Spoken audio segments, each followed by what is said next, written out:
Tulog po sila. Kumikita sila habang natutulog lang sa trabaho. Ganon ang hanap buhay po. Yes, sabi ni Amy Marcos, napakarami pa niya kayong kwarta. They still have many money. Why don't they buy rice from our local farmers? Why was there a need to embark on importation? Yung importation kasi po, isa pa yun na source ng kitaan.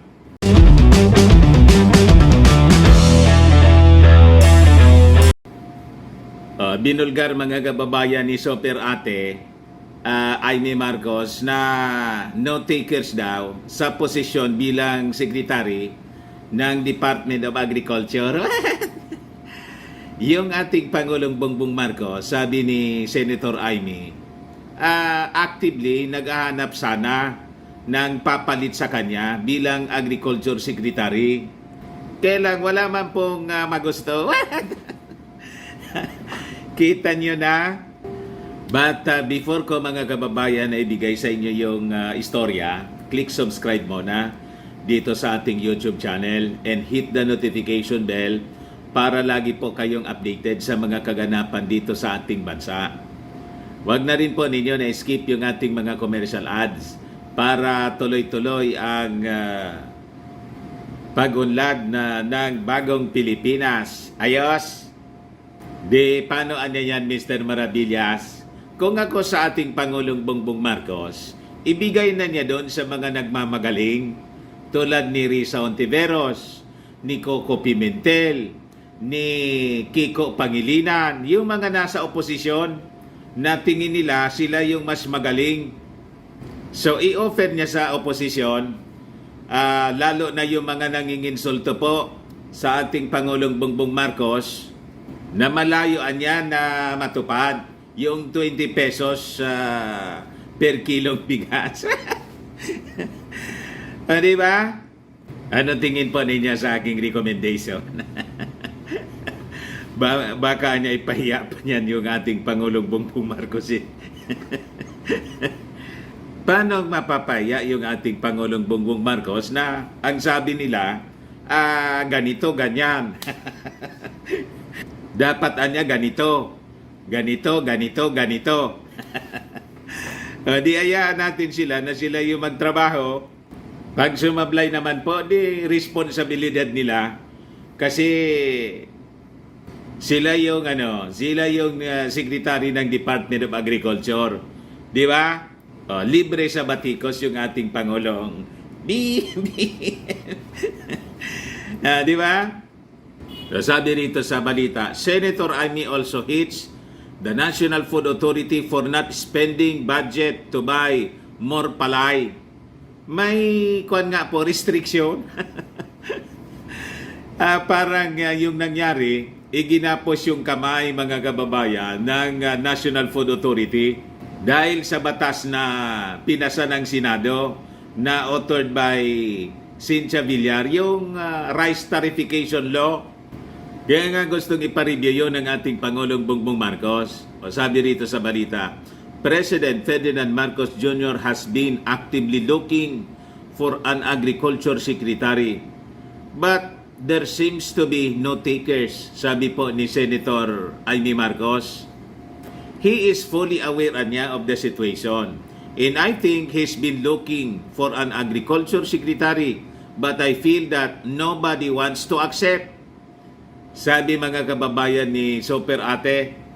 Ngayon, narito, yung pangalan po ni Socio-Economic Planning Secretary Arsenio Balisacan was floated as possible contender for the Department of Agriculture Secretary with no less than Finance Secretary Benjamin Diokno describing it as a sound proposal. Ngunit mga kababayan, nang tanungin si Balisacan, ang sabi naman ni Balisacan, wala man anyang offer sa akin. You see?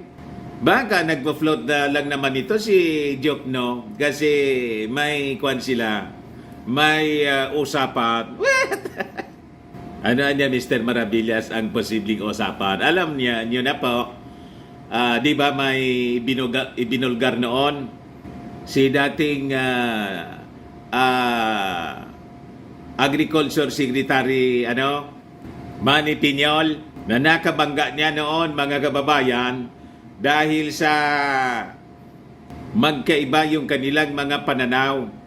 Yung mga economic managers, mga kababayan ni Mau Diggs noon, kasama rito yung si Jokno.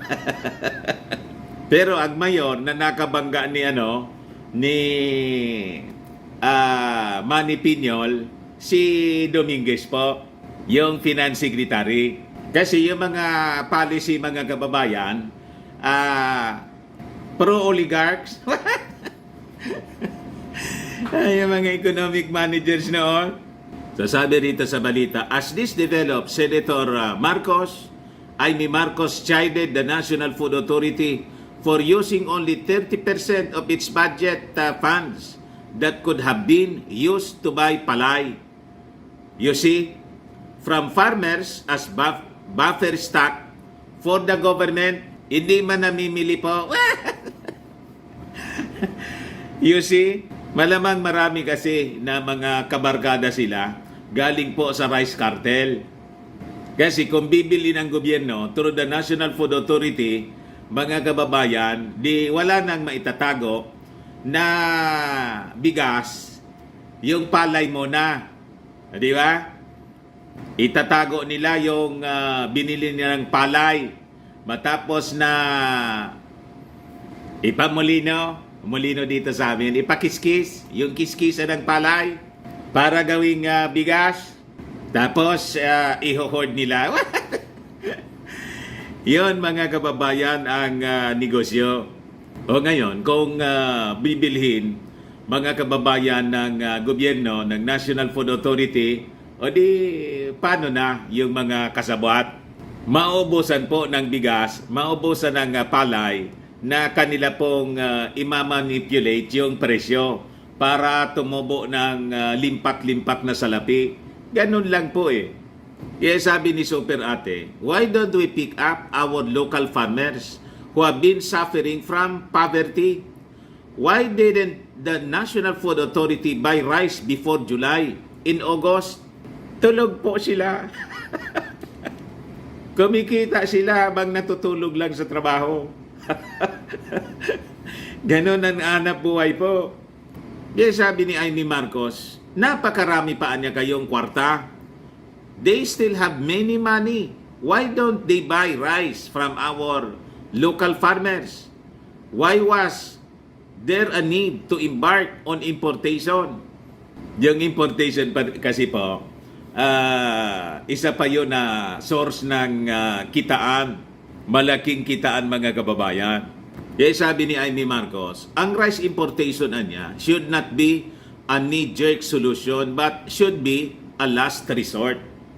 Kung talagang wala na niya tayong stock ng bigas dito, kasi tinamaan ng kung ano-ano mga calamities, nagka-drought, yun na niya yung dapat gawin natin. Siyempre, mapipilitan tayo na mag-import. Pero hindi dapat na laging importation yung iniisip natin. Ganon, mga kababayan, ang gusto ni Super Ate. Ngayon, siyempre, dumipensa yung National Food Authority. Hindi man daw sila remiss sa kanilang trabaho na mamili ng palay. Sabi rito, the National Food Authority said it has not been remiss in its mandate to buy rice from farmers. And that is on track of its procurement target now for 2023. The doors are always open all the time for farmers who wish to sell their palay to the government. Rason, mga kababayan, ng National Food Authority. Pero yung problema is that we don't have the necessary drying capacity for wet rice. Lusot na naman po. Kaya yung namimili ng mga basang palay, yung mga traders. You see? And that's what the traders are buying, especially in the wet cropping season. when the harvest cannot be dried properly by farmers for lack of drying facilities. Kasi yung National Food Authority hindi basta bumibili ng mga palay pag basa po. Di ba lusot sila po? So hahayaan nila na mamili po yung mga pribadong negosyante. Madaling sabi mga kababayan, yung mga taga National Food Authority ayaw magpagod nilang magbilad ng palay. Kita ninyo? May sukat sila po ng moisture content. Pag basa po, hindi anya. Kasi wala kaming facilities na pwedeng biladin yung palay. Pag hindi anya, masisira lang yan. Ibinta na niya ninyo sa mga barkada nating traders. Ganun lang po mga kababayan.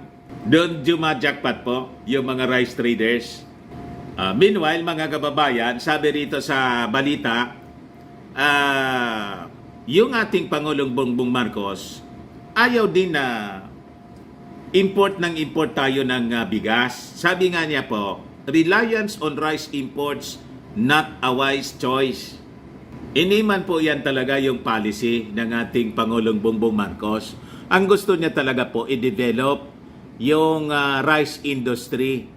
So we produce our own food mga kababayan. Kaya lang ang dami pang dapat ayusin. Kaya nga po hindi pa niya iniiwan yung Department of Agriculture. At isa pa, wala pa siyang napipili. Napapalit sa kanya. So sabi niya rito, mga kababayan, it is not a wise choice. As he emphasized the importance of developing the country's agriculture sector to ensure that food remains sufficient and accessible to every Filipino. Yan mismo mga kababayan yung sabi niya rito. So, parihas ang kaisipan ng ating Pangulong Bongbong Marcos sa kaisipan ni Super Ate, Senator Amy Marcos po. So sabi ng ating Pangulo, this is a lesson that we immediately learned. I said we cannot now continue to depend on importation, which is what has happened for the Philippines. In the past years, it became the easy way out. Just import more rice, import more corn, import more everything. Sabi ng ating Pangulong Bongbong.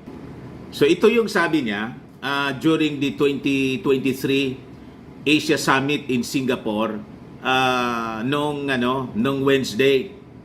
And the pandemic showed us that this was not a wise choice to have made. And so we have continued to develop our agricultural sector. And the aspiration once again is that we are able to provide sufficient supply of food at prices that people can afford. So sabi po dito, aminado ang ating Pangulong Bongbong na hindi pa anya natin na kakamit yung ating objective. In terms of achieving its food supply goal, but has made many important steps toward it. So sabi ng ating Pangulo, we are trying to put the value chain, especially of agriculture. We are trying to put that value chain together all the way from research and development, all the way to retail, to the market. So sabi ng ating Pangulo, there are bits and pieces of it that already exist but they do not work as one system, and that's we are trying to achieve. And we are slowly making inroads into that problem. So paunti-unti maaabot natin yung ating objective. Pero wala pa tayo doon. Kaya sabi nga natin mga kababayan, dagdagan natin yung ating pag-unawa, yung ating pasensya. Kasi po, ang sektor ng agrikultura, nineglect po, pinabayaan for more than 30 years ng mga previous administrations. Yung tutok po ng previous administration, korupsyon. Di ba? Yung pinalitan na administrasyon ng ating Pangulong Bongbong Marcos po, yung tutok tukhang. Wala man po sa agrikultura. Kaya yung presyo po ng bigas talagang tumaas. Tamaan pa tayo ng pandemonyum at saka kaguluhan. Yung India, mga kababayan, nagban sila. May restriction. Siyempre, uunahin nila yung kanilang pangangailangan. Ganon din yung mga neighboring countries natin. Tapos, sunod-sunod pa yung mga calamities. May El Nino pa na tayong pinag-aandaan. Tapos, sisi agad tayo sa ating Pangulong Bongbong Marcos. Nasaan ang hostisya niyan? Gusto ninyong i-reverse yung more than 30 years of neglect sa sektor ng agrikultura. Gusto ninyo agad na i-reverse in just 1 year. Nasaan po ang hostisya niyan? Di ba? Ayan man lang po, mga kababayan, baka lang gusto ninyo itong itry. Firmax Firming and Lifting Cream, tinapahid po sa mga pulses and affected area. Mainam po sa paninigas ng mga kaso-kasuan. Ito naman po, Automax Radiant Serum. Sa mukha naman yung application. Anti-aging po siya. You will look 10 years younger than your age. Sa mga cancer patients naman po, baka lang gusto ninyo itong itry. Nengxia Red Mixed Fruit Drink. Hindi man po siya gamot, food supplement siya. Kaya lang, gawa siya mga kababayan sa goji berry. Yung goji berry may anti-cancer properties. Ayos, yung mga inquiries ninyo, dumiretso na lang kayo sa aming messenger sa Facebook para masagot namin agad. Ako po si Dante Maravillas. Bye-bye po. God bless.